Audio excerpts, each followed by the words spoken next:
He was born very prematurely. He functions around an 8-year-old level. Pam Sanderson is desperate. She fears her son Keith won't survive much longer if he doesn't get the help he needs. She says he was born with a cognitive disability.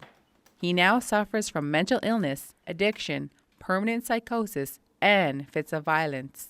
Keith was recently kicked out of a hotel he was staying in. The owner, I don't know if it's her husband or who it is, but he said that he was going to call all of the other motels and hotels not to rent to him because he's bad. And I thought, that's horrible. CBC has been covering Sanderson's calls for help since she went to the legislature back in 2018. She says there are places in North Battleford and elsewhere for people with these multiple complex needs, but they're full. Waitlist for North Battleford is probably over a year long. And does he have a year? No. He's just like a little sitting duck inside that room. So I've called up to North Battleford.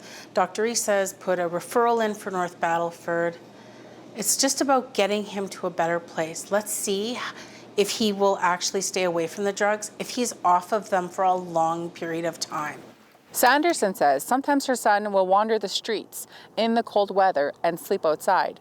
Shelters don't know how to handle him. She's hoping someone will help Keith before it's too late. How many other parents are going through exactly what I'm going through every day with my son and not being able to support him and watching them suffer? And it is really suffering. It is. I mean, sometimes he's happy, but he's lonely. Nobody wants anything to do with him. And that's where we need, housing. We need supportive housing. Big apartment buildings with, case management on every single floor for all those individuals. That's my dream for not just my son, but for everybody in the province that are like my son. In a statement, the Ministry of Health tells CBC there are services in Regina for individuals with persistent mental health and addictions challenges who are in need of longer-term support.